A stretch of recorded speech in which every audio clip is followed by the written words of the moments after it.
अस्सलामुअलैकुम, खुश आमदीद। कैसे हैं आप क्या सब हाल लोग? है शाम आप लोगों बखैर। का? अच्छा जी, द फैक्ट कि 10 रोजे गुजर चुके हैं, इस पे हम जरा तफसील से बात करेंगे लेटर इन द शो। लेकिन हमारे चूंकि एक बड़े अहम मेहमान इंतजार कर रहे हैं, इसलिए हम गुफ्तगू को शुरू करेंगे और किस मुद्दे, किस मौजू पे हमने सबसे पहले बात करनी है वो आपके सामने रखते हैं।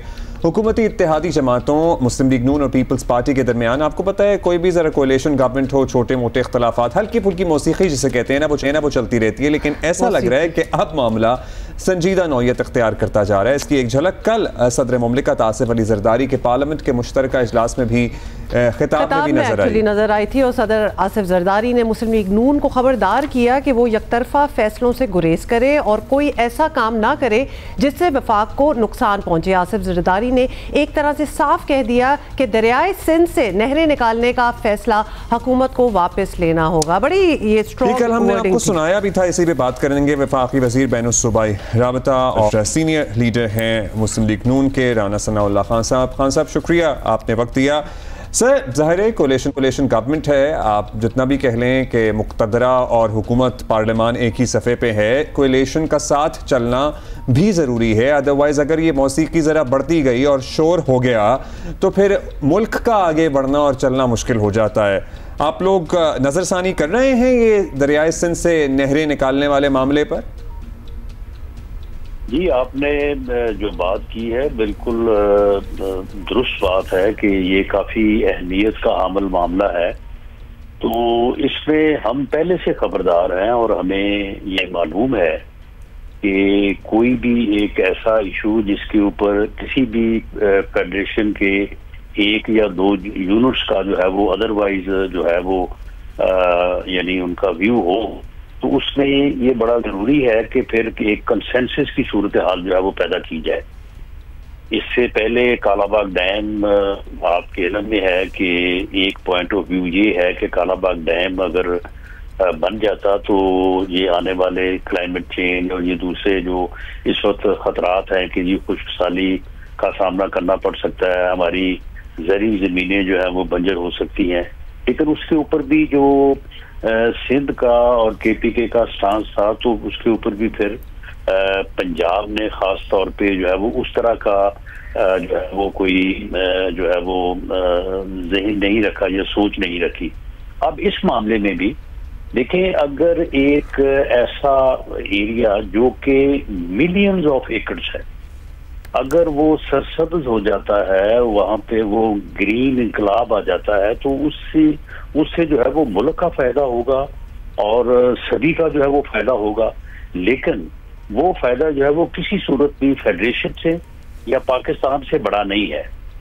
तो इस मामले को रिजॉल्व इसी अंदाज से किया जाएगा कि एक कंसेंसस पैदा किया जाए और एक बेहतरी का अमल जो पाकिस्तान के लिए, पाकिस्तान की फेडरेशन के लिए और तमाम सूबों के लिए जो है वो जिसके ऊपर सबकी जो है वो कंसेंसस आगे बढ़ा जाए। जी राना साहब, कंसेंसस ऑब्वियसली बहुत अच्छी बात है, लेकिन द फैक्ट कि सदर जरदारी का कल के खिताब में ये कह देना इस हवाले से ऑब्वियसली उनकी तरफ से तो ये ना ही है, और बिलावल भुट्टो साहब का भी ये कहना कि this is not going to, ये यक तरफा फैसला है, उनका ये कहना है।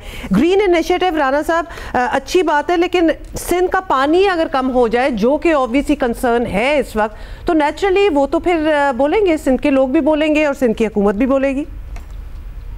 देखें, जरदारी साहब भी और बिलावल भुट्टो, जरदारी साहब क्योंकि उनकी जो पॉलिटिक्स है वो सिंध पे जो है वो मेन बेस है उनका, वैसे तो वो एक नेशनल लेवल की पार्टी है, तो वहाँ पे जिस किस्म का शोर शराबा जो है वो कुछ लोगों ने, जो कि मेन स्ट्रीम जो है वो पॉलिटिक्स में नहीं है बल्कि इलेक्टोरल पॉलिटिक्स में भी उनको कभी वहाँ पे कामयाबी नहीं मिली, तो आप वो इस इशू को इस अंदाज से देख रहे हैं कि शायद हम कोई इस तरह से लोगों की हमदर्दियां हासिल करके या इस मसले को एक्सप्लॉइट करके जो है वो हम कोई जो है वो अपने आप को ज्यादा वहाँ पे जो है वो रिलेटिव कर लेंगे। तो उस प्रेशर की वजह से जो जरदारी साहब ने बात की है, जो बिलावल भुट्टो जरदारी साहब बात कर रहे हैं, तो मैं समझता हूँ कि शायद वो उनकी अपनी पॉलिटिक्स के लिए जो है वो जरूरी है। नहीं तो आप कह रहे हैं कि ये सियासी मसला है बजाय इसके कि हकीकी मसला ज्यादा हो? देखें हकीकी मसला आप देखें, एक बड़ी मजबूत राय ये है कि अगर कालाबाग डैम बन जाता या बन जाए तो उससे किसी को नुकसान नहीं है और पूरे मुल्क का फायदा है। इसी तरह से अगर जो 91 का एकॉर्ड है उसमें तमाम सूबों के पानी से मुतल्लिक एक फार्मूला तय कर दिया गया है, और अगर पंजाब को एक कतरा पानी भी जो है वो ज्यादा ना दिया जाए तो पंजाब अपने हिस्से से जो है वो एक नहर निकाले या दो निकाले या ना निकाले, तो उस हद तक तो बात समझ आनी चाहिए। तो अगर ये बात इतनी सादा है राना साहब, तो आप इसको ले जाएं काउंसिल ऑफ कॉमन इंटरेस्ट के इजलास में, जिसका इजलास 1 साल से हुआ नहीं है। आप अपने इत्तेहादियों को राजी करें, कोशिश तो आप लोग कर रहे होंगे, लेकिन बात इतनी सादा शायद है नहीं उनके लिए भी। नहीं देखें अब यहाँ पे जब बात यहाँ पे आती है ना कि बात इतनी सादा है, तो वहां पे फिर आर्गुमेंट किया जाता है कि जी उसके ऊपर अमल नहीं हो रहा, इसको मिस यूज किया जाएगा। अब मिस यूज तो हर चीज को किया जा सकता है, मिस यूज तो हर अच्छी चीज को भी जो है वो किया जा सकता है।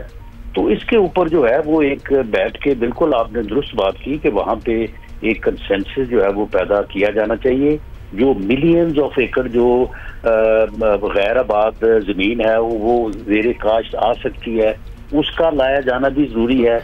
और ये भी जरूरी है कि सिंध में ये मैसेज ना जाए कि उनके हिस्से का पानी जो है वो लिया जा रहा है या किसी को दिया जा रहा है और उनकी। लेकिन अगर कंसेंसस नहीं हुआ तो आप कह रहे हैं फिर ये नहीं होगा काम, ये भी आप कह रहे हैं? देखिए जी, मेरी लीडरशिप का, PMLN की लीडरशिप का, प्राइम मिनिस्टर का बिल्कुल ये फर्म ओपिनियन है कि कोई भी प्रोजेक्ट, वो भले कोई भी हो, वो पाकिस्तान के इत्तेहाद, पाकिस्तान की फेडरेशन से बड़ा नहीं है और वो पाकिस्तान से बड़ा नहीं है। तो इसलिए पाकिस्तान फर्स्ट है, उसके बाद ठीक है प्रोजेक्ट्स के ऊपर जो है वो अपनी अपनी राय हो सकती है और एक कोई ठीक। राना साहब शुक्रिया सर। अभी वज़ीर आज़म की तरफ हमने जाना है, बराह रास्त वो खिताब कर रहे हैं।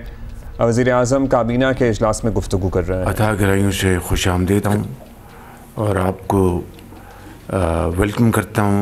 आज हमारी पहली बाज़ाब्ता कैबिनेट मीटिंग है और मुझे उम्मीद है कि आपकी शमूलियत से हमारी कारकर्दगी में यकीनन बेहतरी आएगी, उसमें निखार आएगा और मिलकर इंशाअल्लाह हम जो हमने बेड़ा उठाया है तरक्की और खुशहाली के सफ़र का, उसमें आप हमारे साथ न सिर्फ बराबर के शरीक होंगे बल्कि आगे बढ़ के पाकिस्तान की तामीर और तरक्की के लिए आप शबाना रोज़ मेहनत करेंगे इंशाअल्लाह।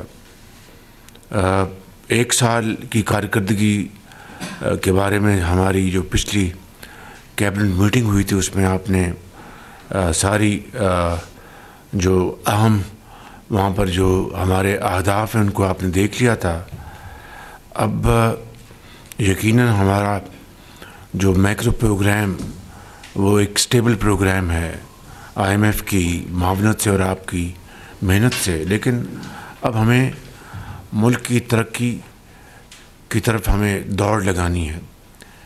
इसमें यकीनन जो हमारी जो वो मिनिस्ट्रियाँ जिनका ताल्लुक़ हमारी माशी तरक्की से बराह रास्त है, वो यकीनन आवाम की नज़रों में होंगे सबसे पहले, उसके बाद दर्जा बदर्जा दूसरी मिनिस्ट्रीज़।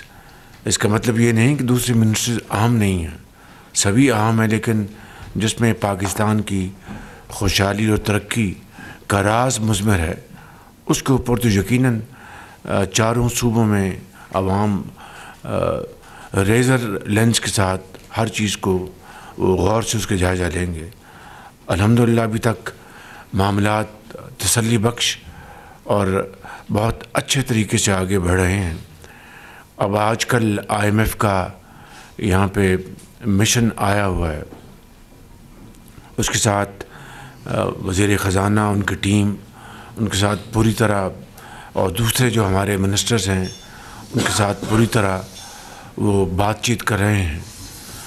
ये प्रोग्राम हमारी जो तरक्की के लिए मैं समझता हूँ कि इसलिए अहम है कि हमने अपने जो federal reserves inflation, core inflation, आपका जो बैंकिंग जो सिस्टम में जो आपका पॉलिसी रेट उसमें कमी, ये तमाम चीज़ें इसके साथ जुड़ी हुई हैं।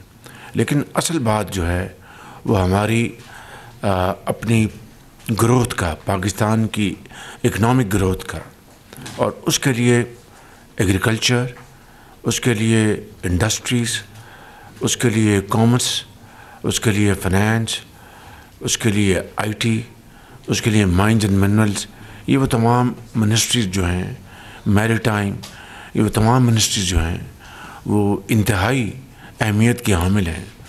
तो मैं नए अपने आने वाले जो साथी हैं और हमारी जो बहनें हैं उनको मैं एक मरतबा फिर खुशामदीद कहता हूँ, और मुझे यकीन कामिल है कि आप दिन रात काविशें करके अपनी अपनी मिनिस्ट्रियों में एक खुशहाली का इनकलाब लेकर आएंगे। रेलवेज़ की मुकम्मल ट्रांसफॉर्मेशन चाहिए।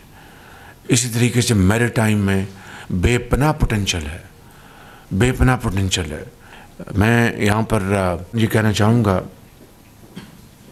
कि इसी हवाले से कि हर सरमाई में मेरी और आपकी मिनिस्ट्रीज़ का बाकायदा उसका रिव्यू होगा, और मैं बैठूँगा आपके साथ, और उस रिव्यू के नताइज जो हैं वो कौम के सामने पेश करेंगे। आप ख़ुद देखेंगे उसको, और कौम पर फैसला करेगी, क्योंकि ये मैं और आप सब शमूल हम आवाम के नुमाइंदे यहाँ पर आवाम की खिदमत करने आए हैं। लिहाजा हर तीसरे माह एक रिव्यू हुआ करेगा, और उस रिव्यू में बाकायदा उसकी जो मार्किंग है वो इंशाअल्लाह मैं आपके सामने पेश करेंगे। तो इसलिए मैं समझता हूँ कि इसी वक्त हम बैठे हैं, आप फैसला कर लें कि तेज़ी से दौड़ना है और इंशाअल्लाह मंजिल को हमने हासिल करना है। मैं ये कहना चाहता हूँ कि दहशतगर्दी जो है उसने बहुत ज़ोर से फिर सर उठाया है, और केपी में और बलूचिस्तान में जो इस वक्त दहशतगर्दी के ख़िलाफ़ जंग जारी है, उसमें हर रोज़ हमारे जवान, पुलिस के जवान, पुलिस के अफसर, अफवाज पाकिस्तान के जवान, उनके अफसर शहादतें दे रहे हैं, चाहे वो केपी है या बलूचिस्तान है। मैं समझता हूँ कि जब तक मुकम्मल तौर पर अमन कायम नहीं होगा, तरक्की का ख्वाब ये मुकम्मल नहीं होगा, ये शर्मिंदा ताबीर नहीं होगा। इसके लिए जो हमारे जवान, अफवाज पाकिस्तान के, लॉ इन्फोर्सिंग एजेंसीज के, पुलिस के, रेंजर्स के, वो जो कुर्बानियाँ दे रहे हैं, ये रहती दुनिया तक इन अजीम कुर्बानियों को हमें हमेशा याद रखना होगा। और आखिरी बात यह है कि आज फिर एक अच्छी खबर आई कि हमारी रेमिटेंसेस इस माह में $3.1 बिलियन पर पहुंची हैं, जो कि बहुत खुशाइन बात है। मगर इसी रफ्तार से हमें अपनी एक्सपोर्ट्स को बल्कि इससे भी ज़्यादा बढ़ाना है, और इंशाअल्लाह जिस तरह मैंने पीछे ऐलान किया है कि हर हफ्ते मैं 1 या 2 मिनिस्ट्रीज़ को मैं अपने पास मैं उनको दावत दूंगा, वहाँ पर तैयारी करके आप आएंगे, आपके सेक्रेटरीज़, आप ख़ुद मिनिस्टर्स, आपको MOS, आपके स्पेशलिस्ट जो भी हैं, और वहाँ पर तैयारी के साथ फिर हम गुफ्तगू करेंगे और हर मीटिंग में फ़ैसले हम किया करेंगे। और आखिरी बात ये अर्ज़ करना चाहता हूँ कि अल्हम्दुलिल्लाह हमारा जो 190 मिलियन पाउंड का बहुत अच्छा फ़ैसला हमने आज किया है, और हमने एक इस्लामाबाद में पूरे पाकिस्तान के लिए एक जदीद तरीन यूनिवर्सिटी कायम करने का फ़ैसला किया है इस 190 मिलियन पाउंड से। और ये पाकिस्तान की एक ऐसी यूनिवर्सिटी होगी जिसमें applied sciences, IT, AI, research and development, और इसकी जो HR में दुनिया भर में जहाँ पर भी बेहतरीन हमारे मुदर्रिस मौजूद हैं, साइंटिस्ट मौजूद हैं, उनको इंशाअल्लाह हम यहाँ पर लाएंगे। और इंशाअल्लाह ये एक हमने आज तय किया है कि 14 अगस्त 2026 को इसका जो पहला सेक्शन जो है वो इंशाअल्लाह उसकी शुरुआत होंगी। इसके लिए मैं एहसन इकबाल साहब बहुत शुक्रगुज़ार हूँ और मिनिस्टर ऑफ एजुकेशन का बहुत शुक्रगुज़ार हूँ और मिनिस्टर ऑफ फाइनेंस का कि ये पैसे हमें वापस करेंगे। तो ये इसका नाम है जी Danish university. Thank you very much. वफाकी काबीना में नए अरकान की शमूलियत के बाद वज़ीर-ए-आज़म काबीना के इजलास से मुखातिब थे और उन्होंने वेलकम भी किया, साथ साथ मुआशी प्रोग्राम के बारे में बात की, IMF के प्रोग्राम के बारे में बात की, रेमिटेंसेस का तस्करा हुआ और एक यूनिवर्सिटी की भी उन्होंने अनाउंसमेंट की है जिसको कहा जाएगा दानिश यूनिवर्सिटी। वज़ीर-ए-आज़म ने कहा कि हर 3 माह में वजारतों की कारकर्दगी का जायज़ा लिया जाएगा, रेलवेज़ में भी मुकम्मल तब्दीली की जाएगी, दहशतगर्दी ने फिर से सर उठाया है और अमन व अमान के बग़ैर तरक्की का ख्वाब पूरा नहीं हो सकता। बहुत सी बातें की हैं और उन्होंने कहा कि बरतानिया से वापस जो आए हैं 190 मिलियन पाउंड्स, उसकी मदद से उस खतीर रकम से ये यूनिवर्सिटी कायम की जाएगी। बड़े अरसे बाद उसका जिक्र हुआ दोबारा इन डिफरेंट वे। हाँ। तो अच्छा अब बता दिया कि होना क्या है। अभी हम आपको ये बताएंगे कि कराची में, हाँ कराची में वैसे तो 11 मार्च है लेकिन फील्स लाइक कि मई जून चल रहा है। दिन के टाइम में एकदम गर्मी हुई है, उसका भी तस्करा होगा लेटर। मतलब वो तो अब आपको हमारे लिबास से भी पता चल गया होगा कि हमारे यहाँ तो गर्मी आ चुकी है। बट इन एनी केस बात कुछ और करनी है। पाकिस्तान के कई शहरों में सेफ सिटी कैमरे जो हैं वो काम कर रहे हैं और बड़ा अच्छा काम कर रहे हैं। कराची में भी बिलाखिर कहीं कहीं ये काम शुरू हो गया है, लेकिन ना स्ट्रीट क्राइम्स जो हैं वो कम हुए फ़िलहाल, उस पर इफेक्ट उस तरह नहीं हुआ और ना ही हादसात में कोई कमी आई है। फिर इन कैमरों से काम लिया क्या लिया जा रहा है, बेसिकली सवाल ये बनता है। और मे बी काम से जानने की कोशिश हमने भी की है। एक्चुअली हमारे साथी हैं काशिफ मुश्ताक, उन्होंने की है। सो he will be talking about it and let's watch and learn together। बिल्कुल, ओवर टू यू काशिफ, बताइए। जी बिल्कुल, कराची में सेफ सिटी प्रोजेक्ट को मजीद फाल किया जा रहा है और CCTV कैमरों को भी बढ़ाया जा रहा है। साथ साथ साउथ जोन पुलिस की जानिब से जो NPR गाड़ियां हैं पुलिस की, उनको बढ़ाया गया है और इस हवाले से भी जो वो इकदाम किए जा रहे हैं ताकि जो फैंसी नंबर प्लेट पर गाड़ियां शहर के अंदर घूम रही हैं या फिर फेक नंबर प्लेट पर घूम रही हैं उनको फौरी तौर पर जो है वो पकड़ा जाए। इसी तरह की मुहिम जो है वो यहाँ भी चलाई जा रही है। हमारे साथ DIG साउथ असद रजा मौजूद हैं, उनसे पूछते हैं कि अब तक कितनी गाड़ियाँ जो हैं वो इस तरह हमने इस रूट पर की हैं और क्या रूट आपने रखा है इस हवाले से। तकरीबन 5 गाड़ियाँ जो हैं जो कि सेफ सिटी प्रोजेक्ट के साथ कनेक्टेड हैं, वो शहर के मुख्तलिफ हिस्सों में जो है वो पेट्रोलिंग ड्यूटीज़ कर रही हैं और उसका बेसिक काम यही है कि जैसे ही कोई वायलेशन कैमरे के अंदर जो है वो ऑब्ज़र्व की जाती है तो उसकी फ़ौरन जो रिपोर्ट है वो कंसर्न जो पेट्रोलिंग व्हीकल है उसको वो ट्रांसमिट की जाती है और पेट्रोल अफसर जो है उसके ऊपर भी बरवक़्त जो है वो कार्रवाई करता है। हमने तकरीबन 200 के करीब गाड़ियाँ जो हैं वो ऐसी जो फेक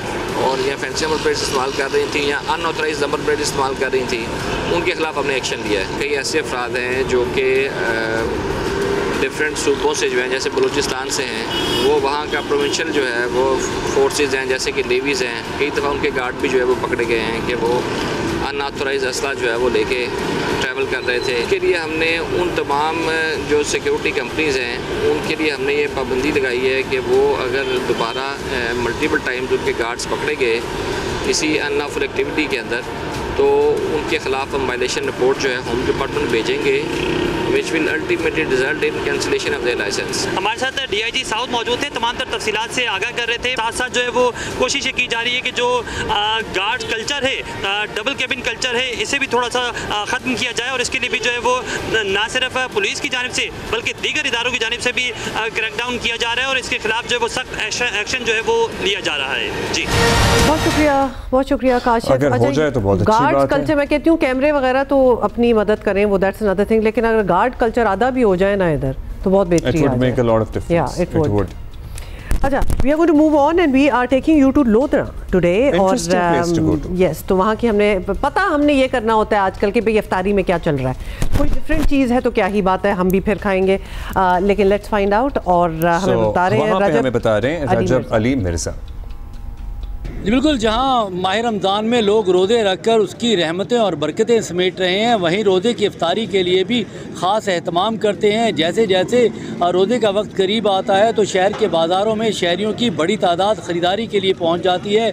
कोई फल ख़रीदता है तो कोई खजूरें और दही बड़े ख़रीदता नज़र आता है। लेकिन आज भी समोसे और पकोड़े, फ्रूट चाट रोज़ेदारों की सबसे पसंदीदा चीज़ें हैं और रोज़ेदार बड़े शौक़ से ये तमाम चीज़ें खाता है। पकोड़े, समोसे और फ्रूट चाट ऐसी चीज़ें हैं जो हर अमीर गरीब के दस्तरखान पर ज़रूर मौजूद होती हैं। क्योंकि महंगाई की वजह से शहरियों की क़ुव्वत ख़रीद कम होकर रह गई है और फ्रूट चाट और समोसे पकोड़ों की कीमतें में भी इजाफा हो गया है। लेकिन फिर भी समोसे, पकोड़ों और फ्रूट चाट के बगैर दस्तरखान को नामुकम्मल समझा जाता है और इनके स्टॉल पर काफ़ी रश नज़र आता है। जी, तो बात तो सारी वही होगी ना, हम इफ्तारी नहीं कर सकते विदाउट पकौड़े और समोसे।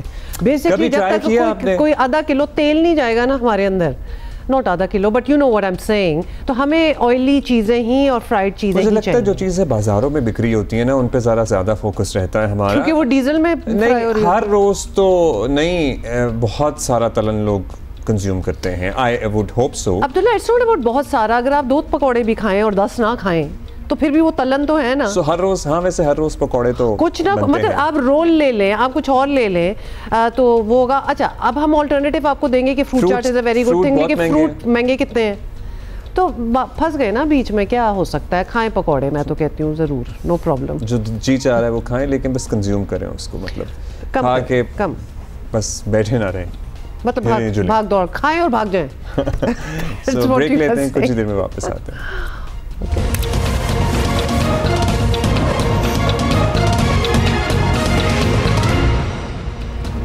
वेलकम बैक जी। अच्छा, ये एक मामला ऐसा है कि कुछ दिनों से ख़बरों में भी है और आप सुन भी रहे होंगे। पाकिस्तान के बड़े अस्पताल में से एक और लाहौर के तारीखी मेयो अस्पताल में एक के बाद एक मसला सामने आ रहा है और कभी मरीज़ इलाज की सहूलतें ना मिलने की शिकायत करते हैं तो कभी दवाएं जो हैं वो भी नहीं मिल रही होती। सबसे बढ़कर गलत इंजेक्शन लगाने से यहाँ अमवात भी हो रही हैं। मेयो अस्पताल लाहौर के चेस्ट वार्ड में टीके के रिएक्शन से अब तक 2 मरीज़ जहाँ बहक हो चुके हैं, जबकि 15 से ज़्यादा मरीज़ जो हैं वो मुतासिर हुए हैं।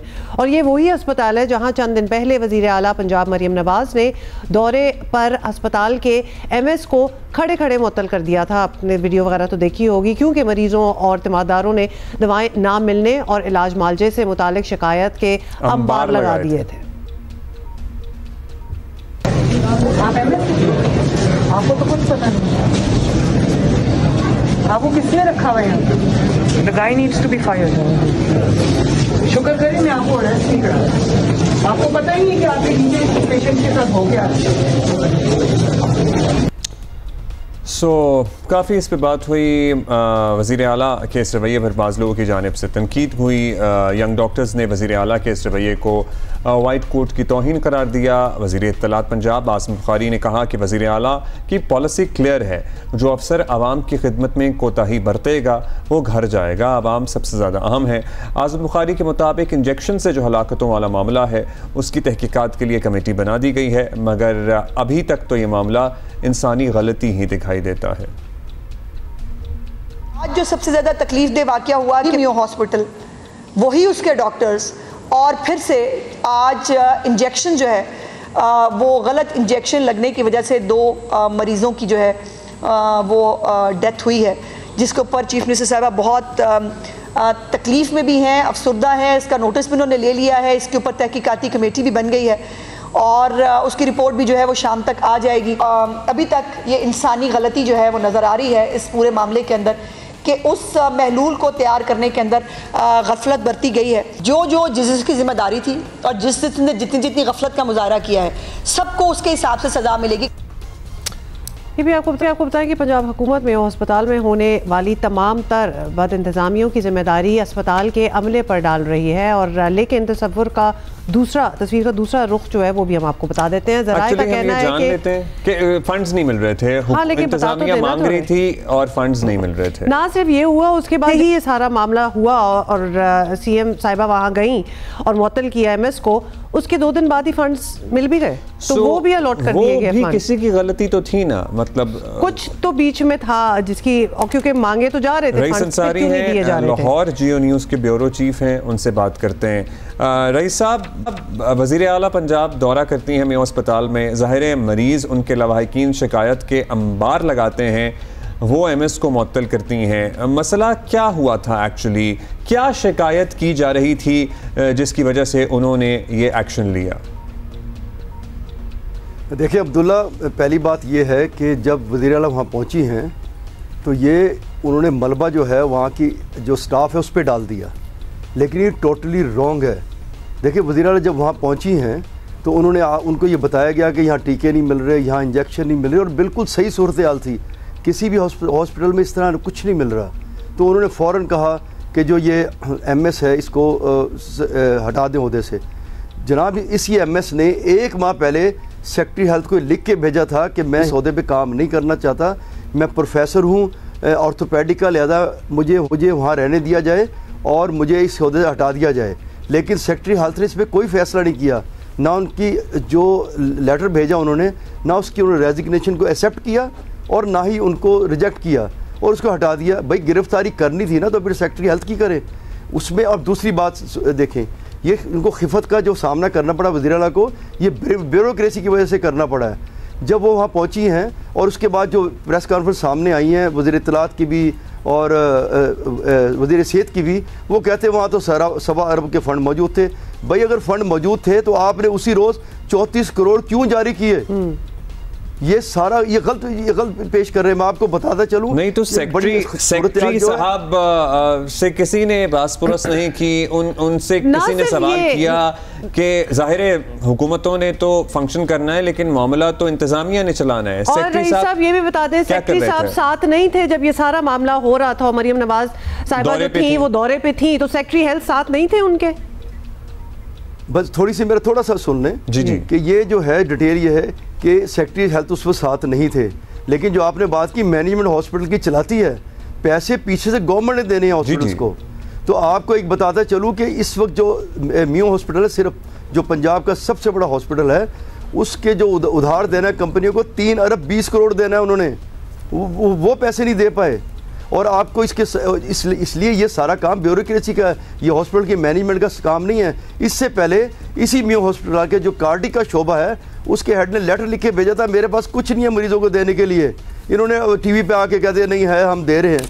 तो वहाँ सूरत हाल ये थी कि वाकई कुछ नहीं था देने के लिए। अगर था तो उसी रात आपने 34 करोड़ के फंड क्यों जारी किया? आपने आप कहते आपके पास 1.25 अरब पड़ा, आपने क्यों यूटिलाइज नहीं किया? साहब हम आपसे पूछ रहे हैं कि अस्पताल इंतजामिया पे तो चलें, जो मलबा गिरा वो गिरा, ब्यूरोक्रेसी जिसने ये सारा काम करना होता है, चलाना होता है, उससे भी किसी ने सवाल किया?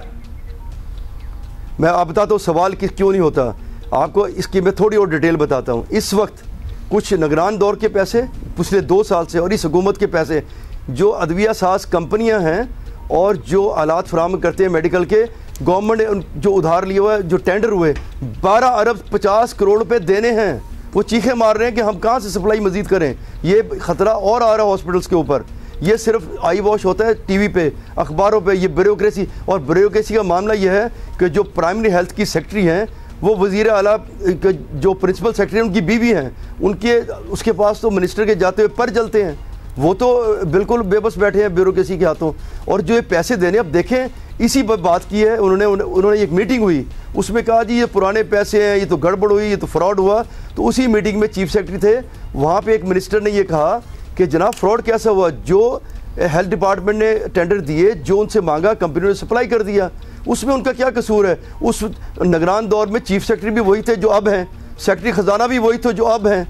तो उनके पैसे इस तरह रुकेंगे तो वहाँ से अद्वियात रुक जाएंगी, वहाँ से आलात रुक जाएंगे, तो बड़ा मुश्किल का सामना होगा। आप खुद सोचें कि 12.5 अरब रुपए देने हैं, निगरान दौर से लेके इस दौर के भी पैसे हैं।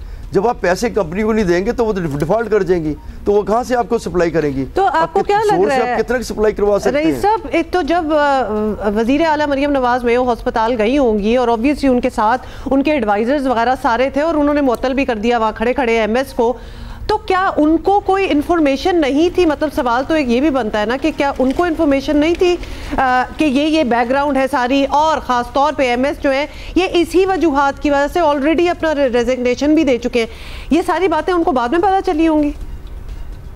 जी बिल्कुल, ये उनको जब वहाँ पर आई हैं तो वो एकदम भरम हो गई कि उनको इल्म ही बात ये नहीं थी कि क्या हो रहा है, उनको ये पता ही नहीं कि फंड्स तो फिर तो रईस साहब अकाउंटेबिलिटी उनकी अपनी एडवाइजर्स में भी होनी चाहिए कि उनके दौरे से पहले उनको ब्रीफ क्यों नहीं किया गया, क्योंकि जैसे ही वो वहां से निकली और जब सब कुछ पता चला है तो वो 34 करोड़ जो थे वो जारी भी कर दिए गए।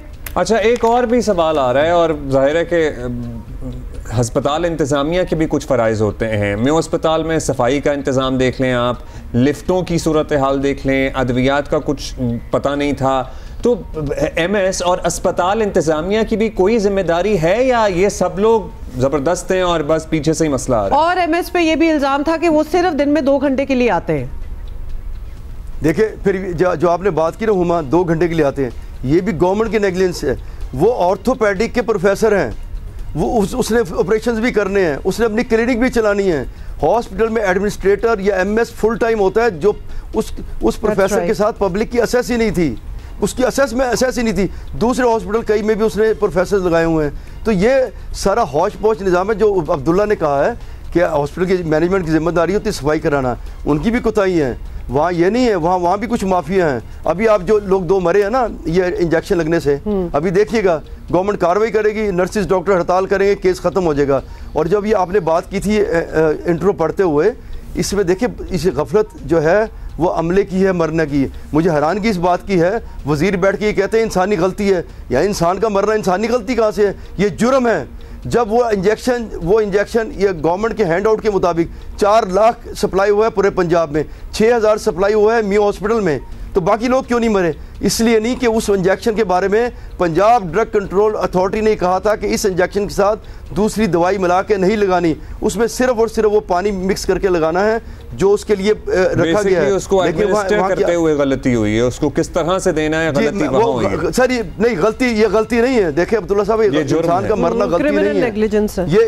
ये जो पाउडर फॉर्म में इंजेक्शन था उस पे उन्होंने पानी के बजाय वहाँ पे जो था कैल्शियम ग्लूको और एक और जो मिनरल था वो मिला के लगा दिया और 2 की डेथ हो गई।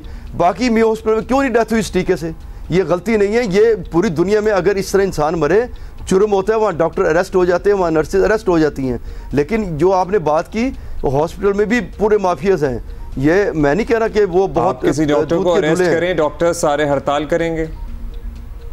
अब इसी में देखें, इसमें अरेस्ट कर लेना चाहिए नर्सिस, जिस नर्स ने लगाया, और डॉक्टर भी जिम्मेदार है। ये नहीं कि जो सुपरवाइजर जिम्मेदार नहीं है। अगर शहर में कोई बड़ा जुर्म होता है तो उसका हेड जो है शहर का पुलिस चीफ वो जिम्मेदार होता है, इसका उसके वार्ड का डॉक्टर जिम्मेदार है। आप किसी को अरेस्ट करके देखें, हड़ताल होगी, केस खत्म हो जाएगा, और जो डेथ हुई है उनको गरीब लोगों से पूछना भी नहीं है। अच्छा रईस साहब, अब आप क्या देख रहे हैं जी, आगे क्या होगा? अब जब सीएम वापस गई होंगी सबके बाद, तो अब तो सब कुछ उनको पता चल ही गया होगा कि कौन कितने देर के लिए आता था, क्या पीछे से प्रॉब्लम्स हैं, सब कुछ उनको अब समझ आ गई होगी। तो अब फुल टाइम एमएस लग जाना चाहिए। जी बिल्कुल, अब वो सोच रहे हैं फुल टाइम एमएस लगाने का, बहुत सोच रहे हैं। पहले भी प्रोफेसर लगाया था। अब जगह मरीम साहबा जो है वो ठीक आई थी, वो काम अपना ठीक करने आई थी, लेकिन उनको पीछे ब्रीफ ही नहीं किया गया था। वो आके एकदम अक्का बक्का रहेगी वहाँ पर। तो उन्हें चाहिए कि ये खाली जो आता ना, उन्होंने नोटिस ले लिया, ये नोटिस लेने बंद करें, उनको बुलाएं, सारों को बिठाएं, उनसे पूछो ये हुआ क्या था, फंड्स क्यों नहीं है, ये पिछले 12 अरब जारी क्यों नहीं किया आपने कंपनियों को, पीछे अद्वियात रुक जाएंगी। सारा कोई अकाउंटेबिलिटी तो होनी चाहिए, कोई अकाउंटबिलिटी। भाई अगर देखिए, अगर एक गवर्नमेंट को जो है वो मामला देखिए, अब्दुल्ला साहब आखिरी बात करूं जी, जो इन्होंने निगरान हुकूमत पे बताया कि जो उस पर फ्रॉड हुआ, दवाइयाँ ही, मेरी उनसे उस दौर के वज़ीर से जावेद अकरम से बात हुई है।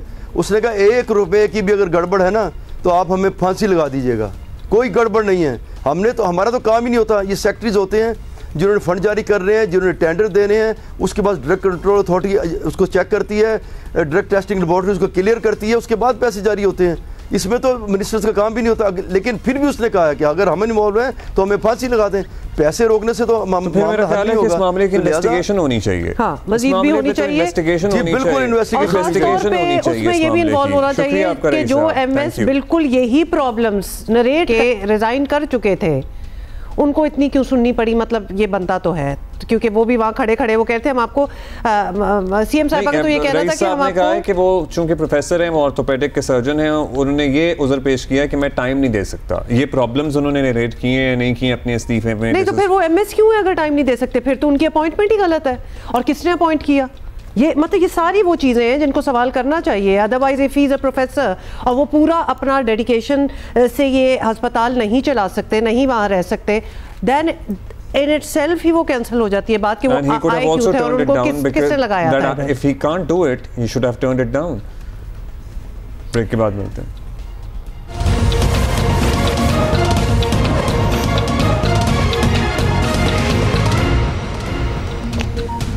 अच्छा ये सुने ज़रा आप, मैरीटाइम वजारत में ज़मीन के घपले के बाद चलते हुए जहाज़ फरोख्त का स्कैंडल सामने आ गया। अंदाज़ा करें क्या जी? अली इमरान बताएंगे, हमें उनसे पूछते हैं क्योंकि हम कभी भी उस तरह नहीं एक्सप्लेन कर सकेंगे। PNSC की जानिब से 2 ऑपरेशनल तेज जहाज फरोख्त होने के मामले पे हम बात करेंगे। अली इमरान हमारे साथ हैं, हमारे साथी जी, ज़रा समझाइए हमें क्या मसला, क्या हो रहा है? जी ये जहाज इनमें से एक लाहौर जो कि कैप 1 का था, यानी अच्छी कैटेगरी का था, ये $27,000 यौमिया पे इराकी पोर्ट पे कॉन्ट्रैक्ट पे था। जबकि एक और जो दूसरा जहाज क्वेटा है, ये रिफाइनरीज जो पाकिस्तान की हैं इनकी सर्विस दे रहा था और ये तकरीबन $12,000 यौमिया पे ये परमानेंट कॉन्ट्रैक्ट था जो कि एनुअल रिवाइज होता है। इन चलते हुए जहाजों को फरोख्त करके महंगा जहाज स्वयं लेक लिया गया है रिफाइनरीज को सर्विस देने के लिए। और मजे की बात यह है कि अब रिफाइनरीज जो किराया देंगी उससे महंगा इन्हें ये हायर करना पड़ा है। यानी ये फरोख्त ही गलत महसूस होती है कि जब तक आपने नए जहाज नहीं खरीदे तो आप पुराने चलते हुए जहाज कैसे बेच सकते हैं, वो भी स्क्रैप नहीं हुए हैं। अगर ये नकारा थे तो स्क्रैप होते, तो ये फरोख्त हुए हैं, शिपिंग कंपनी ने खरीदे हैं। और ये गंगा इस तरह की उल्टी बहना पाकिस्तान में ही हो सकता है। मैरीटाइम मिनिस्ट्री में मुसलसल इस तरह की मामलात सामने आ रहे हैं और ये बहुत हैरत अंगेज स्कैंडल साबित हो सकता है। जी चलिए, लेट्स सी, होपफुली इस पे ज़रा नोटिस लिया जाए और देखा जाए कि ये क्या हुआ है, because this is big.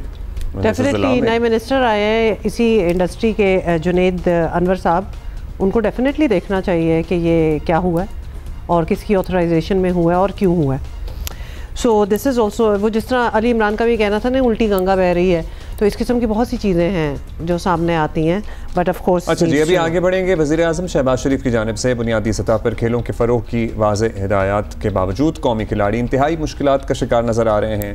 Pakistan के बासलाहियत फुटबॉलर मोहम्मद रियाज इसकी एक मिसाल हैं। हंगू से इनका ताल्लुक़ है, 29 साल इनकी उम्र है। 29 साल जी मोहम्मद रियाज हैं। 2010 से 2018 तक पाकिस्तान की नुमाइंदगी कर चुके हैं, लेकिन आज वही कौमी हीरो जो हैं वो सड़क किनारे जलेबियाँ बेचने पर मजबूर हैं। डेफिनेटली आपने ये स्टोरी और ये विजुअल्स जो हैं, ये वीडियो अपने सोशल मीडिया पे देखी होगी और ज़रूरी है कि उनसे पता किया जाए कि हुआ क्या। सो हमारे साथी हैं इसारुल हक, उन्होंने इनसे गुफ्तगू की है, बता रहे हैं कि हुआ क्या। जी बिल्कुल, इस वक्त मैं हंगू मेन बाज़ार में मौजूद हूँ। इस वक्त उस दुकान में जो पाकिस्तान फ़ुटबॉल टीम के लिए जिन्होंने 2010 से लेकर 2018 तक जूनियर से लेकर सीनियर तक मुख्तलिफ इवेंट में हिस्सा लेने वाला स्टार मोहम्मद रियाज के साथ, मोहम्मद रियाज ने जूनियर फ़ुटबॉल टीम के लिए कैप्टन से लेकर इसके साथ एशियन गेम में भी अपना हिस्सा लिया है। जो अब फ़ुटबॉल की बजाय सड़क के किनारे पर जलेबियाँ तैयार करके अपने ख़ानदान, बीवी, बच्चों के पेट पालने के लिए जलेबियाँ फ़रोख्त कर रहे हैं। हमारे साथ रियाज मौजूद है, उनसे बात करते हैं। सर भाई, मैंने मतलब जूनियर से लेकर सीनियर तक जितने इवेंट हुए हैं ना, मतलब पाकिस्तान साफ कप हो गए 2-3 में, वो भी खेला हूँ, वर्ल्ड कप क्वालिफाइंग राउंड भी खेला हूँ, एशियन गेम्स भी 2 खेला हूँ। तो अभी मतलब फ़ुटबॉल का बहरान चल रहा है यहाँ पे ना तो पाकिस्तान में, तो अगर फ़ुटबॉल का सिस्टम यहाँ पे ठीक ना हुआ तो मेरे तरह काफ़ी रियाज आप लोग को नज़र आएंगे। तो आप मसरूफियात क्या करते हो? फ़िलहाल तो बस अपना ये जलेबी के काम कर रहा हूँ। तो क्या है, आप क्या देखते हैं मुस्तकबिल में फ़ुटबॉल को और पाकिस्तान की कौमी खेलों को आप किस नज़र से देखते हो? यार, जो सिचुएशन पाकिस्तान के फ़ुटबॉल में चल रही है ना, तो ये मतलब मुझे तो छोड़ के काफ़ी यंगस्टर मतलब ख़राब हो रहे मुल्क में। कितना अफसोस हुआ है मुझे ये देख के, और ख़ास तौर पे क्योंकि फ़ुटबॉल की सिचुएशन में कुछ बेहतरियाँ आई हैं, हमने आप लोगों को बताते भी रहते हैं। एक तो फ़ॉरेन कोच का भी हमने जिक्र किया है कि वो भी आए, उसके बाद कुछ मैचेस इस्लामाबाद में भी हुए, आपको याद ही होगा पिछले साल की ये सारी बातें हैं। लेकिन ऑफ कोर्स उस तरह बेहतरी नहीं आई कि ये पुराने जो फुटबॉलर्स रहे हैं उनका कोई बीच में एडजस्टमेंट की जाए या फिर कुछ काम इनका निकल, even as a trainer as anything. और मजबूरी देखें कि कहाँ अब वो फार मतलब poles apart from what he used to do. ये अब वो जलेबियां बना रहे हैं, मतलब जिनका हम रोना रोते हैं। अगर ये कोई और मुल्क होता, तरक्की याफ्ता मुल्क होता, कोई इस पाए का प्लेयर होता जो इतना भी खेला होता, तो वो आज ये ना कर रहा होता। एग्जैक्ट। ये नहीं है कि कोई काम बुरा है या कोई छोटा है बड़ा काम होता है, लेकिन इनका काम फुटबॉल खेलना है। हाँ, ये प्रॉब्लम है और मुल्क के लिए खेलना है। सर्टनली वो खेल चुके हैं। अभी एक ब्रेक लेंगे, थोड़ी देर में वापस आ रहे हैं।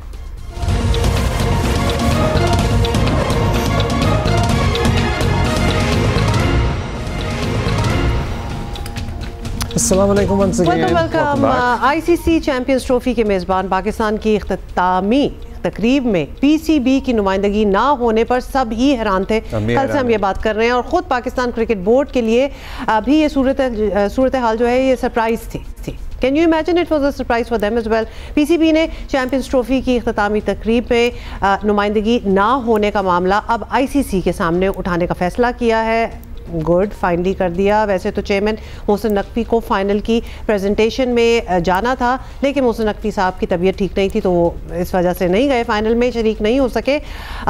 ऐसे में पीसीबी के सीईओ या CEO Sameer Ahmed Syed Dubai stadium में मौजूद थे। इनकी मुलाकात हुई है वहाँ पे दीगर जो लोग आईसीसी हुक्काम हैं। मैच शुरू होने से पहले बाकायदा गुड लक कहा गया है जय शाह एंड एवरीबॉडी, और उसके बाद जब इख्तितामी तकरीब के वक्त बस ये they rushed and they hushed and nobody invited, nobody called him, he was there in the stadium at that moment. तो पीसीबी ने जी फैसला किया है कि वो आईसीसी से पूछेगा कि समीर अहमद सैयद को क्यों नहीं बुलाया गया वहां। और दूसरी समीर अहमद सैयद जो है वो चेयरमैन पीसीबी की ही नुमाइंदगी कर रहे थे, पाकिस्तान की रिप्रेजेंटेशन कर रहे थे और टूर्नामेंट डायरेक्टर भी हैं जी, काफी देर से उधर ही थे। अच्छा, दूसरी तरफ आईसीसी की जानिब से भी इस मामले पे वजाहत सी है, पता नहीं वजाहत अजीब सी है। ये बयान उस वक्त सामने आया जब जियो न्यूज़ ने आईसीसी से मेज़बान पाकिस्तान की चैंपियंस ट्रॉफी की इख्तितामी तकरीब के मामले पर तबसरा तलब किया। आईसीसी के तर्जुमान ने बताया कि पीसीबी मैनेजमेंट कमेटी के चेयरमैन मोहसिन नकवी दरअसल टूर्नामेंट के मेज़बान बोर्ड के नामजद नुमाइंदे थे। उनको तकरीब में बुलाया गया था लेकिन वो शिरकत नहीं कर सके। आईसीसी से टूर्नामेंट के मेज़बान बोर्ड के सरबरा जैसे सदर, नायब सदर, चेयरमैन या चीफ एग्जीक्यूटिव को अवार्ड तकरीब में शिरकत के लिए मदऊ करती है। दीगर बोर्ड हुक्काम चाहें वो मकाम पर मौजूद हों या ना हों, स्टेज पर तकसीम इनामात का हिस्सा नहीं बनते। आईसीसी तर्जुमान की वजाहत के बाद बज़ाहिर इस मामले की धूल अब बैठ रही है, मगर पता नहीं बैठेगी या नहीं होगी। बैठेगी ये भी सोचा जा रहा है पीसीबी की तरफ से। ज़रा ये बता रहे हैं कि इस मामले पे जो वजाहत आई है पीसीबी इज नॉट सैटिस्फाइड। ये मैं व्हाइल वी स्पीक मैं जरा इस बारे में बात कर रही हूँ क्योंकि उन्होंने कहा कि सीईओ भी इनवाइटेड थे। तो ये समीर साहब जिनकी हम बात कर रहे हैं, क्योंकि मैंने कहीं पढ़ा भी था कि वो शायद सीईओ नहीं है, सीओओ हैं, लेकिन हम पता भी कर लेते हैं हमारे साथ जो गेस्ट होंगे, बिकॉज इसी वजह से तो वो कह रहे हैं कि जी हमने तो ये कैटेगरीज थी जो इनवाइटेड थे, अब उनमें से नहीं आए तो क्या हो सकता है। Whereas he should have been nominated. अच्छा जी, होना तो चाहिए था। सिप्ते आरिफ हमारे साथी जो दुबई में मौजूद हैं और होते हैं और वो कवर भी कर रहे थे ये टूर्नामेंट भी और मैच भी, वो हमें बता रहे हैं। बताइएगा, सबसे पहले तो माहौल बताइए। इख्तितामी तकरीब ज़ाहिर है, इनिंग ब्रेक का कॉन्सर्ट, इंतज़ामिया, क्राउड, शहर में एडवर्टिजमेंट थी, स्पॉन्सर्स वगैरह थे। क्या कहीं से पता लग रहा था कि Pakistan is the host for this event? ये इंपॉर्टेंट है हमारे लिए जानना सबसे। बहुत जी, आईसीसी चैंपियंस ट्रॉफी का मेज़बान तो यकीनन पाकिस्तान ही था, लेकिन दुबई लेग में जो मैचेस हुए हैं यहाँ पर हाइब्रिड मॉडल के तहत, उसमें ऐसा ही लगता था कि ये मेज़बानी जो है भारत के हाथों में है।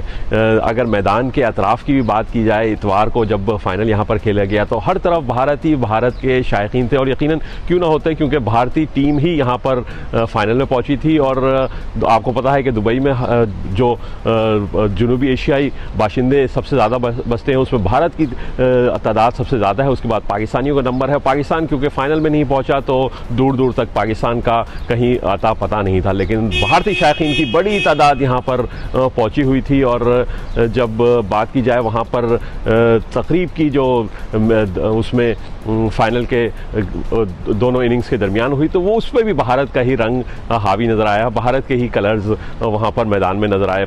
हैरत हुई कि जब यहाँ पर पाकिस्तान मेज़बान था तो यहाँ पर पाकिस्तान की या पाकिस्तान का कलर भी कम से कम नज़र आना था मैच के दौरान, चाहे टीम पहुँची हो ना पहुँची हो। तो ओवरऑल यहाँ पर प्रेस गैलरी में भी यही बार बार बात हो रही थी कि ऐसा लग रहा है कि ये चैम्पियंस ट्रॉफ़ी नहीं बल्कि इंडियन चैम्पियंस ट्रॉफ़ी है, और इसी का नाम लेकर लोग यहाँ पर मजाक भी बना रहे थे। तो शदीद कमी महसूस हुई, पाकिस्तानी यहाँ पर मौजूद नज़र नहीं आए, इंतज़ामिया के लिहाज से भी और शायकीन क्योंकि टीम नहीं पहुँची तो उस लिहाज से भी। वेरी राइट कि वो थोड़ा सा फ्लेवर तो होना चाहिए था ना कि एक्चुअली इसकी मेज़बानी की किसने है। माना कि ये दुबई में हो रहा था but Pakistan was the host. ये शुरू से ही ये जो मामला था, this was never going to end well. और मैं तो हमारे टीम की परफॉर्मेंस की बात भी नहीं कर रही, उसको भी ज़रा साइड पे निकाल लें। तो this was a very Hooch पॉच काइंड ऑफ अरेंजमेंट, जहाँ सारी फेवरेबल चीज़ें जो हैं वो दुबई को मिल रही हैं और बाकी सारी टीमें, पाकिस्तान को उसमें से भी निकाल दें, बाकी सारी टीमें भी सफ़र कर रही हैं बिकॉज इंडिया जो है वो ऑब्वियसली उसको दुबई में रख लिया गया है। अब ये बताइएगा कि पाकिस्तान ने जब इनामात तकसीम हो रहे थे उसकी तकरीब में प्रेजेंटेशन में नुमाइंदगी ना मिलने पर शिकायत की और इस पर आईसीसी ने बता दिया कि वो तो प्रोटोकॉल को फॉलो कर रहे थे बेसिकली। तो क्या समझा जाए कि ये मामला अब यहीं ख़त्म हो गया है या फिर पाकिस्तान इसे मज़ीद फॉलोअप करेगा इसको कि हुआ क्या? जी, आईसीसी का जब फाइनल हुआ और तकरीब तकसीम इनामात की बारी आई तो हैरत और उरूज पर लोगों की पहुंच गई। जैसा कि आपने पूछा भी कि यहाँ दुबई क्रिकेट स्टेडियम में किसी भी पाकिस्तानी ओहदेदार को, पाकिस्तान क्रिकेट बोर्ड के ओहदेदार को जो है वो पोडियम पर नहीं बुलाया गया। और तकसीम इनामात के वक्त न्यूजीलैंड के लोग थे, न्यूजीलैंड क्रिकेट बोर्ड के अफराद थे, भारतीय क्रिकेट बोर्ड के अफराद थे और यकीनन भारतीय क्रिकेट टीम जो जीती थी उसके टीम के मेम्बर यहाँ पर मौजूद थे। लेकिन ये हैरत ज़रूर की गई कि पाकिस्तान क्योंकि मेज़बान था तो पाकिस्तान के किसी ओहदेदार को, पाकिस्तान क्रिकेट बोर्ड के किसी ओहदेदार को यहाँ फ़ाइनल में मौजूद होना चाहिए था। और इसी हवाले से जब हमने आईसीसी से पूछा तो उन्होंने कहा, अपना मौक़िफ़ देते हुए कहा कि क्योंकि चेयरमैन पाकिस्तान क्रिकेट बोर्ड को मदऊ किया गया था और उन्होंने इम्कान भी जाहिर किया था कि वो यहाँ आएंगे, लेकिन वो दुबई ट्रैवल नहीं कर सके। इस वजह से पाकिस्तान क्रिकेट बोर्ड की नुमाइंदगी नहीं हुई और जो दीगर अफराद यहाँ पाकिस्तान क्रिकेट बोर्ड के मौजूद थे उनके बारे में आईसीसी से जब हमने पूछा तो उन्होंने कहा कि वो क्वालिफाई नहीं करते पोडियम पे जाने के लिए। अच्छा चलें, ये तो आईसीसी का मौक़िफ़ सामने आया। आखिर में फिर से दुबई और क्रिकेट की बात करेंगे। सबसे कुछ अर्से पहले तक मैनचेस्टर, सिडनी की तरह दुबई में भी पाक भारत मैच जब होते थे बड़ा बैलेंस क्राउड होता था, दोनों जानिब के तमाशाई होते थे। अब पाकिस्तानी ऑडियंस, पाकिस्तानी स्पेक्टेटर ज़रा कम होते हैं। इवन पाक इंडिया मैच की भी बात करें तो क्या तब्दीली आई है ऐसी?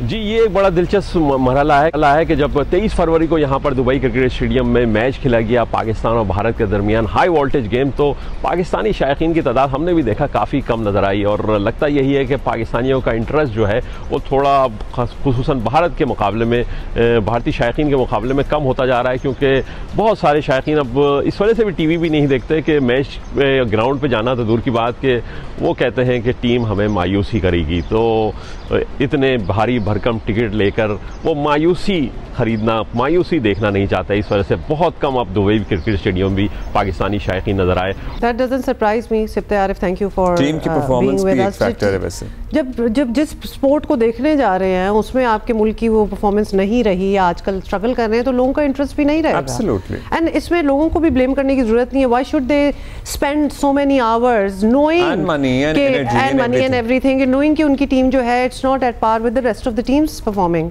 मतलब शुरू में सबसे one of the first teams to be out of the tournament was Pakistan, तो फिर क्यों जाएंगे? तो ये तो आप सवाल नहीं स्पेक्टेटर से कर सकते, क्योंकि people want to see the best, जिसके हम यूज्ड टू हैं कि हमारी टीम बड़ी ज़बरदस्त है और अगर अच्छा नहीं परफॉर्म कर रही तो फिर हम आपको टाइम दे रहे हैं कि आप ज़रा अपने आप को ठीक कर लें, क्योंकि अदरवाइज नहीं जाएंगे। अच्छा, बाय द वे वो COO ही थे सुमेर अहमद, तो आई गेस इन लोगों ने किया ये होगा कि जी डायरेक्टर और CEO ये सारे इन्वाइटेड हैं। जब इन सारों ने ना कर दी होगी फॉर वट एवर रीजन, आपको पता ही है, तो COO जो उधर थे उनको किसी ने पूछा भी नहीं होगा। अगर आप होती तो आप खुद पहुंच जाती स्टेज पे? नहीं, बिल्कुल खुद ना पहुंच जाती, but I would have made sure कि अगर तो मोहसिन नकवी साहब नहीं आ रहे तो इनका नाम खुद आगे जाना चाहिए था कि भाई हमारी रिप्रेजेंटेशन ये हमारे सीईओ कर रहे हैं। Probably it was communicated, so तो इसीलिए तो यहाँ इन्वेस्टिगेशन खत्म नहीं होनी चाहिए, थोड़ी सी और होनी चाहिए कि why was he not invited because he was there. एक थोड़ा सा होता है कि ओनरशिप लेना, एक ओनरशिप कि भाई आई एम द वन। पता नहीं, वैसे हम उस माहौल में नहीं है कि वहाँ पे दुबई में क्या माहौल है, किस तरह हाईजैक हुआ। वो एक बंदा तो नहीं ओनरशिप लेनी है, दुबई में बैठे हुए हैं या तो आप पाकिस्तान में बैठे होते। आप already from the word go, हम कितने महीनों से कह रहे थे आप बैकफुट पे हैं, जहां आप मान गए हैं। ये आई एम सॉरी टू से but it was a ridiculous suggestion from you know the India side कि हम नहीं आएंगे, बट उस पे सभी ने एक्सेप्ट किया ना, उस पे सभी ने, हमारे क्या, हम क्या माने, सारे मान गए, एक्सेप्ट किया। हम थोड़ा सा एग्रेसिव स्टांस नहीं रखते, नंबर 1, नंबर 2 सबने एक्सेप्ट करके अब एंड में बोल के गए ना सारे। इंडिया की तो एक कोशिश थी कि पूरा टूर्नामेंट ही पाकिस्तान से मूव आउट हो जाए, तो फिर हमारी ये स्टैंडिंग है आईसीसी पे, हमें पता है। मुझे इस आपकी बात पे और भी गम हुआ है कि हमारी इतनी लो स्टैंडिंग है कि हमने कहा हाय हाय ये तो ना हो, चलो इंडिया कर ले दुबई में, बाकी हमारे पास हो जाए, हम इस पे मान गए। Whatever. कहने का मतलब है कि cricket world is ruled by India, as in वो चैंपियन तो चले बन ही रहे हैं जो बन रहे हैं, लेकिन अदरवाइज भी most of the money is coming from them. Okay, let's accept it and sit easy. Yes, let's accept it and sit easy. And अपना जितना मुद्दा हम लड़ सकते हैं, give away our tournament, जितना हम अपना मुद्दा लड़ सकते हैं, मेरा ख्याल है कि वो मुद्दा लड़ा गया और उठाया गया। बाकी टीमों के भी आके फाइनली बोल ही पड़े ना कि ये क्या हुआ है, कितना ये तब तक नहीं हो सकता जब बाकी लोग पाकिस्तान के हम आवाज ना हो। पाकिस्तान अकेला जितना शोर मचा सकता है वो तो मचाता है शुरू से, लेकिन जब तक सारे बोर्ड्स मिलके पाकिस्तान के साथ मिलके ना बोलें ये मसला नहीं है। वैसे हक के लिए आवाज़ ही हुई, शोर तो ना हुआ, लेकिन फिर विद द सेम आर्ग्यूमेंट अगर सीईओ को नहीं बुलाया तो ना सही, फिर क्या हो सकता? नहीं, इस पे कहीं, इस पे तो मेरा ख्याल है मामला आगे जाना चाहिए, इसको समेटना नहीं चाहिए इस तरह इस लेवल पे। अभी हम आगे बढ़ेंगे। चीनी की मुसलसल बढ़ती कीमत बता रही थी कि रमज़ान और मुबारक में चीनी मज़ीद ऊपर जाएगी और ऐसा हुआ।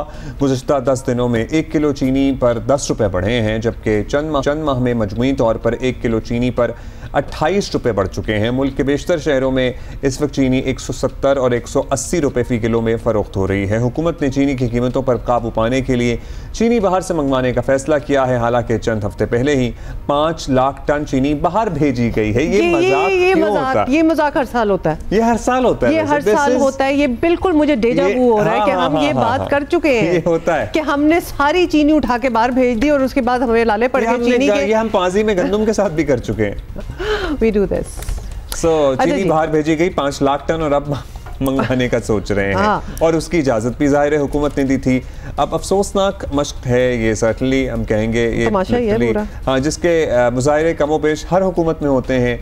शुगर कार्टेल इतना ताकतवर है कि लगता है कि हर हुकूमत इसके सामने बेबस होती है। And can we remind you कि वज़ीर आज़म शहबाज शरीफ खुद ऐसी हरकतों पर पीटीआई हुकूमत पर तनकीद करते थे और अब यही सब कुछ उनकी अपनी नाक के नीचे भी हो रहा है। तो ये भी एक मतलब एक पहलू है जिसको मेंशन करना ज़रूरी है। अब सुन लें। जब चीनी एक्सपोर्ट की गई इनके ज़माने में 52 रुपए चीनी थी, 52 रुपए, दोनों हाथों से कौम को लूटा गया और फिर वक्त आया कि चीनी की कीमत 110 रुपए किलो तक जा पहुंची। शुगर एक्सपोर्ट की गई, शुगर इंपोर्ट की गई, कितना विंडफॉल प्रॉफिट लोगों की जेबों में गया। मौजूदा हुकूमत ने जब चीनी बरामद करने की इजाज़त दी थी उस वक्त शुगर मिल मालिकान ने हुकूमत को यकीन दिलाया था कि चीनी की कीमत को 145 से 150 रुपये फ़ी किलो बढ़ने नहीं दिया जाएगा, मगर हुकूमत में इतनी सख्त नहीं है कि वो शुगर मिल्स मालिकान से अपना किया हुआ वादा पूरा करा सके। अंदाज़ा करें, ये भी डेजा वू है, ये अंदाज़ा करें कि बाहर से चीनी वो मुल्क मंगवाने जा रहा है जिसमें गुज़श्ता 6 माह में 7,57,597 मेट्रिक टन चीनी खुद बाहर भेजी है, खुद हमने एक्सपोर्ट की है। अब ये क्या कहें इसे, मतलब इसको कहेंगे गवर्नेंस की ऐसी बदतरीन मिसाल जो है ना वो शायद ही दुनिया के किसी और मुल्क में देखी गई हो कि जहां हमारे पास we didn't have to go through this at all. तो तजियाकारों के ख्याल में अगर हंगामी बुनियादों पर भी चीनी दरामद करने का ऑर्डर किया जाए तो 10 से 15 हफ्ते लग सकते हैं, इसमें अंदाज़ा करें आप। और उस वक्त तक चीनी की कीमतें और बढ़ चुकी होंगी और शुगर कार्टेल जो है ना वो मजीद अरबों रुपए कमा चुके होंगे, उनकी तो चांदी। जो वज़ीर आज़म है उस मामले से बखूबी वाकिफ़ हैं, क्योंकि जब वो अपोजिशन में थे वो इसी मामले पे उस वक्त की हुकूमत को खूब आड़े हाथों लिया करते थे और फिर ये हुआ। अच्छा, इस पर हम बात करेंगे, मलकम हमारे साथ होंगे, लेकिन उससे पहले अभी हमारे पास एक ब्रेकिंग न्यूज़ है और अफसोसनाक खबर है। बलूचिस्तान में बोलान पास के इलाके में जाफर एक्सप्रेस पर दहशतगर्दों ने हमला किया है और सिक्योरिटी ज़राए के मुताबिक दहशतगर्दों ने जाफर एक्सप्रेस को टनल में रोककर मुसाफिरों को यरगमाल बनाया हुआ है। We are talking about a train Jaffar express. आज बोलान पास ढाटर के मकाम पर दहशतगर्दों ने जाफर एक्सप्रेस पर हमला करके मासूम शहरियों को टारगेट किया। इंतहाई दुश्वार गुजार और सड़क से दूर होने के बावजूद सिक्योरिटी फोर्सेस ने इलाके को घेरे में लेकर क्लियरेंस ऑपरेशन शुरू कर दिया है। मासूम मुसाफिरों, जिनमें अक्सरियत औरतों और बच्चों की है, इनको यरगमाल बनाया हुआ है। दहशतगर्द बैरून मुल्क अपने सहूलतकारों से भी राबते में हैं। इंतहाई तशवीशनाक हमारी कॉरेस्पॉन्डेंट ज़रमीन ज़हरा हमारे साथ है। ज़रमीन, हम ये अभी ब्रेकिंग न्यूज़ बता ही रहे हैं, लेकिन क्या जिन्होंने यरगमाल बनाया मुसाफिरों को, ये दहशतगर्द जो हैं, इनकी कोई डिमांड्स भी हैं? कोई कॉन्वर्सेशन, कम्युनिकेशन हो रही है? देखें, अभी कोई डिमांड इस तरह से सामने तो नहीं आई। सिक्योरिटी ज़राए का ये बताना है कि दहशतगर्दों ने जाफर एक्सप्रेस को टनल में रोक कर मुसाफिरों को यरगमाल बनाया हुआ है और इंतहाई क्योंकि दुश्वार गुजार रास्ते हैं और सड़क भी दूर है, लेकिन उसके बावजूद भी सिक्योरिटी फोर्सेज ने इलाके को घेरे में ले लिया है और अभी क्लियरेंस ऑपरेशन जो है वो शुरू कर दिया गया है। सिक्योरिटी ज़राए का बताना है कि दहशतगर्दों ने जो मुसाफिर हैं, जिनमें ज़्यादातर तादाद जो है बच्चों की है और ख़वातीन की तादाद है, उनको जो यरगमाल बनाया हुआ है। और दहशतगर्द जो है वो अपने सहूलतकारों से भी राब्ते में हैं, लेकिन ये सिक्योरिटी फोर्सेस का कहना है कि वो तमाम तरह इसको क्लियरेंस ऑपरेशन को यकीनी बनाने के लिए पुरज़म है। और लेकिन ये अफसोसनाक वाकया पेश आया कि जब बलूचिस्तान में बोलान पास के इलाके में जाफर एक्सप्रेस पर दहशतगर्दों ने हमला किया और दहशतगर्दों ने जाफर एक्सप्रेस पर हमला करके मासूम शहरियों को टारगेट किया और उनको यरगमाल बनाया हुआ है। अभी सिक्योरिटी का क्लियरेंस ऑपरेशन तो जारी है, लेकिन फिलहाल अभी ये तफसीलात सामने नहीं आ सकी कि उनकी डिमांड्स क्या हैं या वो क्या राब्ता कर रहे हैं और क्या अपनी डिमांड जो है इसके अवज़ वो मांग रहे हैं। जी, अभी डिमांड्स का नहीं मालूम हो सका। सिक्योरिटी फोर्सेस का क्लियरेंस ऑपरेशन जारी है। कुछ इस बारे में मज़ीद तफसील शेयर की गई कि कितने मुसाफिर हैं, ये एक बोगी है, पूरी ट्रेन को यरगमाल बनाया हुआ है, क्या सूरत हाल है इस वक्त? देखें, अभी इतनी तफसीलात में क्योंकि तफसीलात सामने नहीं आ सकी, क्योंकि ये बताया जा रहा है कि सड़क से काफ़ी दूर है ये और दुश्वार गुजार रास्ते भी हैं, तो इतनी डिटेल्स अभी नहीं आ सकी कि एक बोगी है और कितने मुसाफिर हैं। लेकिन ये पता चल सका है कि ख़वातीन इनमें ज़्यादा हैं, बच्चों की तादाद इनमें ज़्यादा है। जाफर एक्सप्रेस है जिस पर दहशतगर्दों ने हमला किया और उनको यरगमाल बनाया। लेकिन सिक्योरिटी ज़राए का ये बताना है कि सिक्योरिटी फोर्सेज जो हैं वो ऑपरेशन को, उन्होंने क्लियरेंस ऑपरेशन शुरू कर दिया है और इसको जल्द से जल्द जो है वो इनको शहरियों को जो है उनको ये यरगमाल जो बनाया हुआ है दहशतगर्दों ने, इनसे छुड़ा लिया जाएगा और जल्द से जल्द ऑपरेशन जो है ये मुकम्मल कर लिया जाएगा। जी, बहुत शुक्रिया आपका ज़रमीन, हमें बता रही थी। खतरनाक अब ये जाफर एक्सप्रेस का रूट क्या है, दिस इज ऑल्सो इम्पोर्टेंट, कि कहाँ से रवाना हुई है, क्या इसकी मंजिल है। खास तौर पे कि हमारी कॉरेस्पॉन्डेंट का ये बताना कि ज़्यादातर ख़वातीन और बच्चे हैं इस ट्रेन में और इसको टनल में रोक देना ख़तरनाक किस्म के एक विजुअल्स जो हैं वो आ रहे हैं कि क्या होगा। और हमने इस पट्टी पे इस खत्ते में देखा भी है कि बहुत दहशतगर्दी के जो इससे पहले हम चीनी की बढ़ती हुई कीमतों पे बात कर रहे थे। इस बारे में जो ही मज़ीद अपडेट्स आएंगी हम सबसे पहले आपको बताएंगे।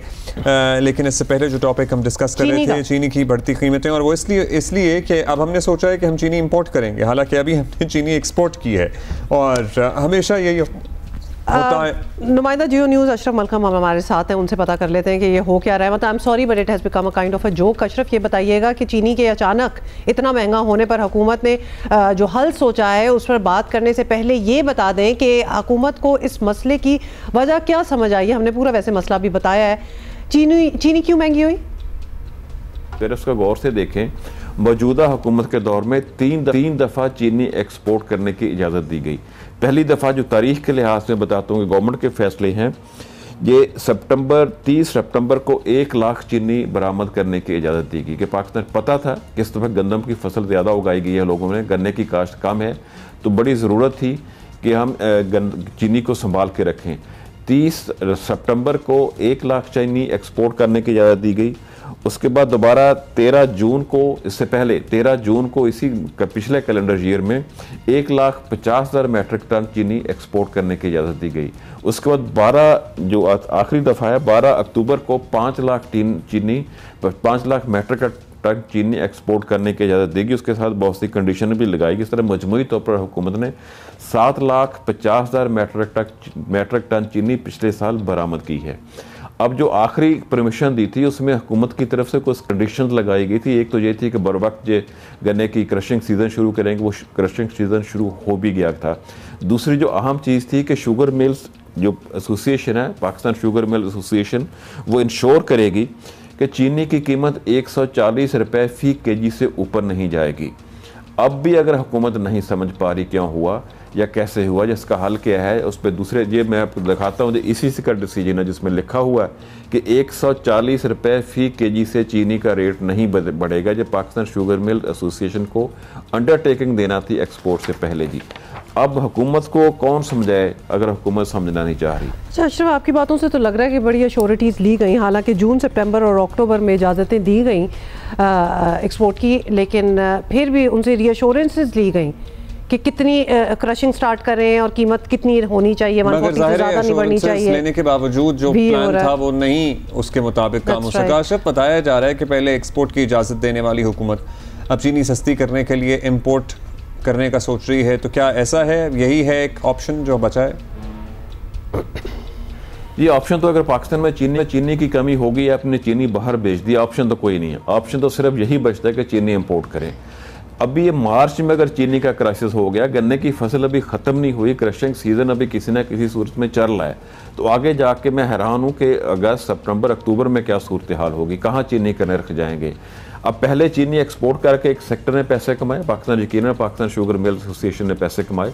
अब चीनी इंपोर्ट करके एक और कारोबारी तबका पैसे कमाएगा। यही इस हुकूमत पे इल्ज़ाम है कि इसको अवाम की फ़िक्र नहीं होती, इनको ख़ास तबकात की फ़िक्र होती है जिनको किसी ना किसी ने बेनिफिट देना होता है। पहले बेनिफिट दे दिया एक्सपोर्ट करके, अब दरामद कुनुदरगान आएंगे, उनको बेनिफिट दे दीजिएगा इंपोर्ट करके। जो हुकूमत पे एक इल्ज़ाम है जिसको इस हुकूमत ने हर हाल में धोना है अगर इसमें सर्वाइवल है। बड़ी अच्छी तरह आपने अशरफ एक्सप्लेन कर दिया कि ऑब्वियसली शुरू में जब दे दी है चीनी तो किसने पैसे बनाए, और अब जब हमें अगर इंपोर्ट करनी पड़ गई, जो कि ऐसा ही लग रहा है, तो फिर कौन सा तबका है जो पैसे बनाएगा। थैंक यू अशरफ, क्या हो सकता है। अच्छा जी, अभी हम आपको लिए चलेंगे स्पीकर पंजाब असम्बली मलिक अहमद खान कसूर में अवामी इज्तिमा से मुखातिब हैं। मैं आखना मुबारका ते तुसी की आखना लख मुबारका, जरा उच्ची आवाज आवे, ओ बाबा तेनू मुबारका। इंज नहीं, आवाज नहीं मेरे तक आई। बाबा तेनू मुबारका, इंज नहीं, आवाज नहीं आई। सरदार खालिद आज तक लगता रोजा लगा ही। बाबा तेनू मुबारका, पिछले मुबारक आवाज आई है। चलिए जी अब्दुल्ला, आपने इसलिए हमें ये दिखाना था ताकि मुबारका ये सारी जो है ये इधर उधर फैल जाए, मतलब सिर्फ मुबारकें ही हो रही हैं। हाँ, दैट्स फाइन, हो गया। ब्रेक ले लेते हैं। किस बात की हो रही है?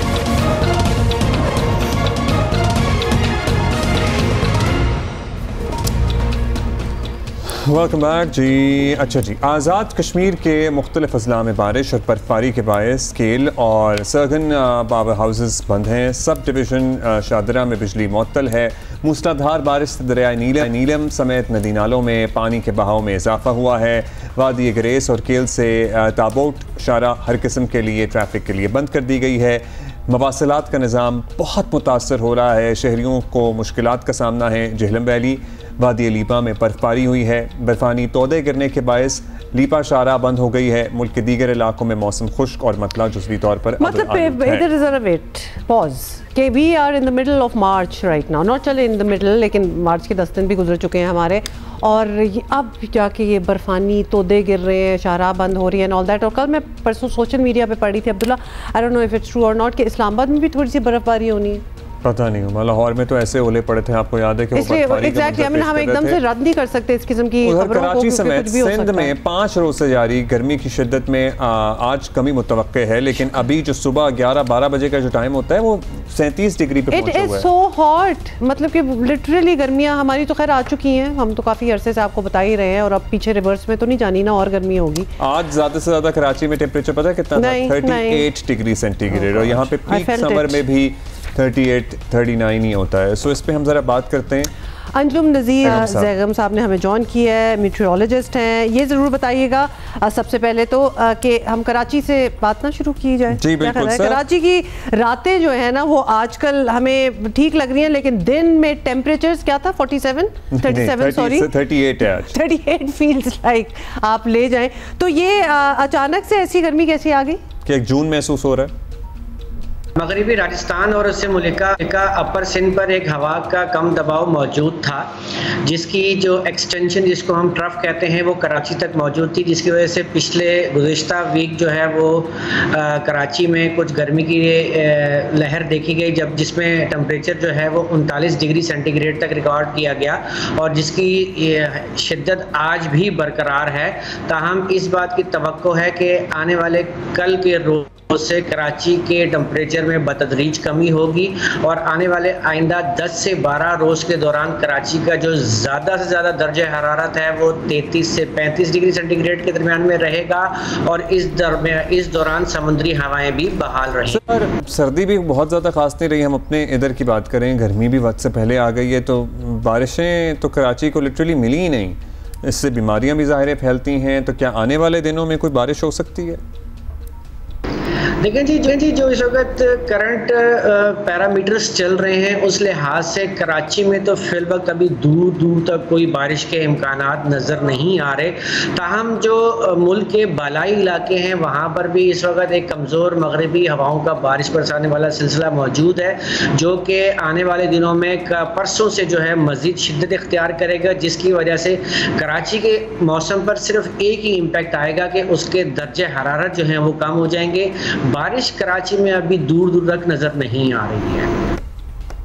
अब इसके बाद क्या बात करनी, बहुत बहुत शुक्रिया अंजुम साहब हमसे बात करने का। बारिश नहीं होनी, सॉरी, और गर्मी भी इसी तरह ही होनी है। हम कराची की बात कर रहे हैं, by the way. Break.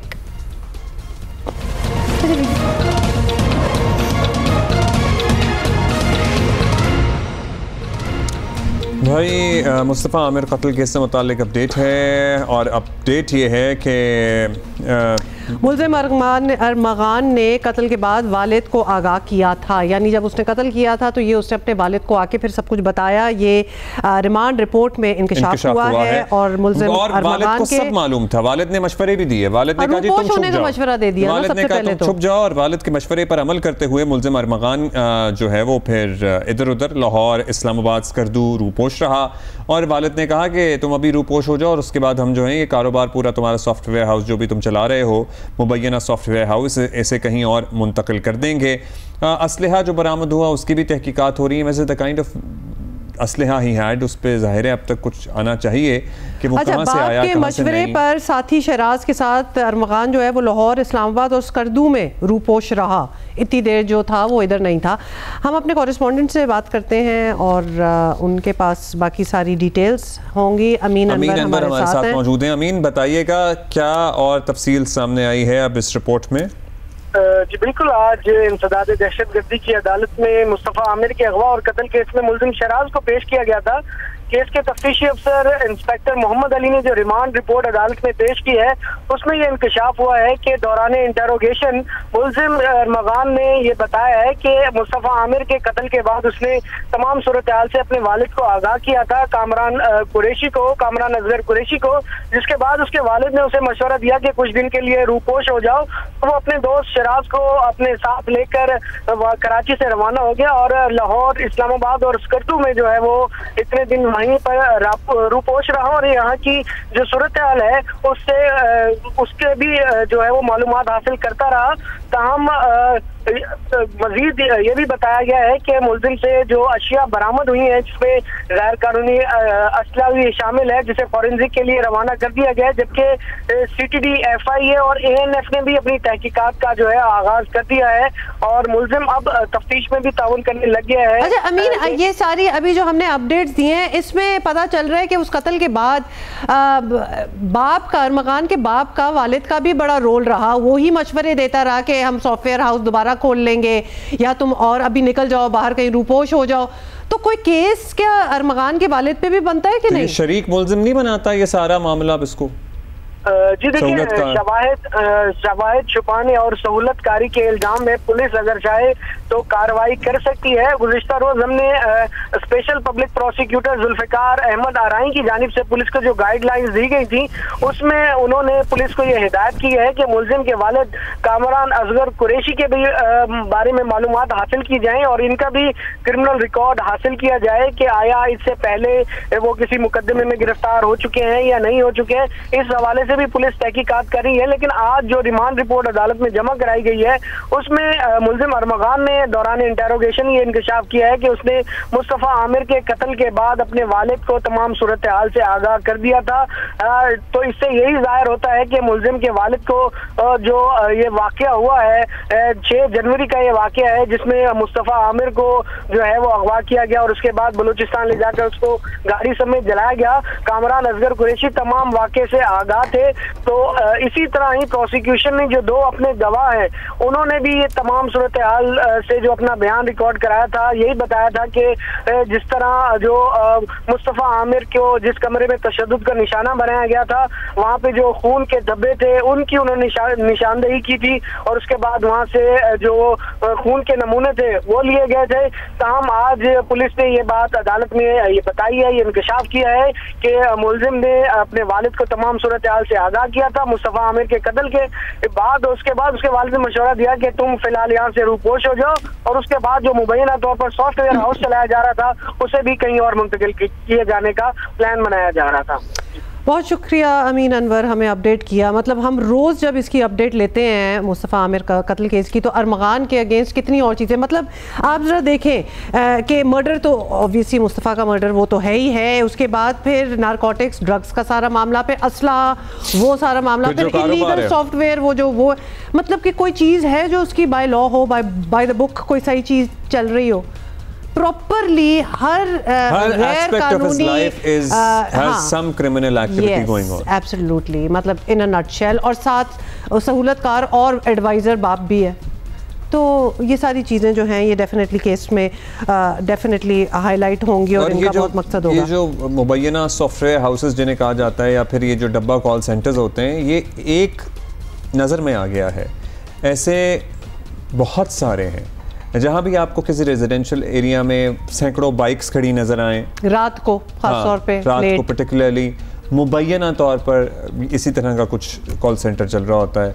And then there are areas in Karachi जो कि actually they are very well known for them as well, तो इन पे भी छापे होने चाहिए। लेट्स सी कि क्या फिर कार्रवाई होती है। Okay, that's all for today. We can see you tomorrow इंशाल्लाह।